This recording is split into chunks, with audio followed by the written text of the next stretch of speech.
Yun, mapagpalang umaga mga master at mga kapanamig sa mga buddy. Nandito tayo ngayon sa Libertad sa ating paboritong spot.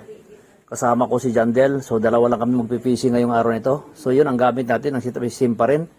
Ang ating mga battle gear ay naka-sit up na. So yun, dito tayo maghagis mga master. At napakalinaw ng dagat oh. So dito kadalasan, di ka masiro dyan. Pag pinag-usapan natin ang tiki. Dahil yan mga tiki talaga ang kumakagat dyan. So malas mo na pag hindi ka makadali dyan mga master. Alright, so yun. So yun, lalakarin natin hanggang doon. Nandun lang sa unahan si Bro Jandel. So dito ako muna. So pag wala, diretso rin ako dun sa kanya. So yun mga master, samahan niyo ako sa araw na ito at sana makahuli tayo. At sa mga followers ko na mga bago at sa mga hindi pa. So, shout out sa inyong lahat. At sa mga hindi pa po nakapag-subscribe, mag-subscribe na po kayo. Mag-like, share, and click the notification bell and select all para updated kayo sa lahat ng mga adventures natin. So, yun lang. Ayan, nandito tayo sa kabila. Kasama natin ang mga bata. O, ayan, mga anglers, new anglers. Actually, yung iba dyan nagpapaturo pa sa akin. Kaso lang hindi ko lang na-videohan. Yan, mga handline fishing ang ginagawa yan. Mga bata pa. Mga elementary pa lang siguro yan.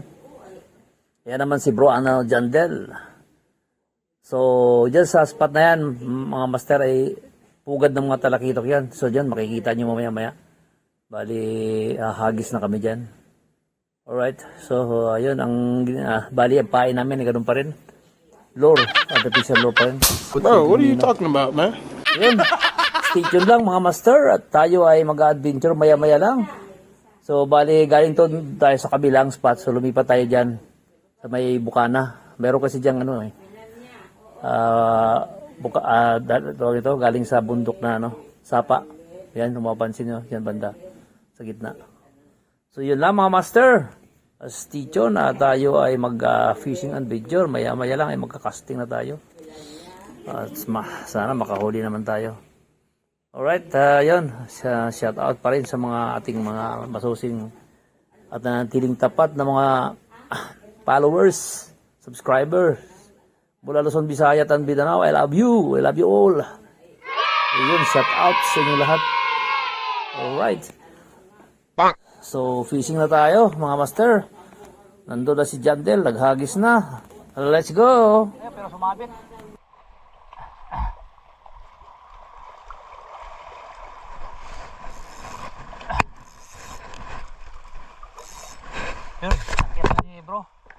Ayun mga master, bali nakahuli ako diyan ng isang talakitok. Doon sa batuhan na yan sa dulo. Ayan, ang pinakuha ko dyan. Then hindi ko akalain na may laman pala, may huli ako. Kasi sumabit doon sa kabila yung sumabit sa bato yung yung line ko. So yung tinatanggal ko na, may gumagalaw, may humahatak. So yun pala may huli. Hindi ko talaga napansin. Alright, so yun. Yung pinapakuha ko kay Jandel yung huli. Nakahuli ko dyan sa casting. Yan ang unang casting ko. Nakahuli tayo ng kitok. Alright, stay tuned. Yun na nga mga master at nakakuha na yung huli. Yung nahuli kong isda. So yun, bali ang ginagawa namin yan mga master, binabantayan natin kasi maraming mga kawan dyan. Kaya lang sila, pabugso-bugso lang, biglang inabangan namin yung biglang nagsisibad sila. Siyempre, pag sinisibad nila yung isda maliliit, nagtatalunan, saka naman namin yung nagisan. Alright, so yun, nakadali kami dyan, mga nakalimang talakitok kami dyan.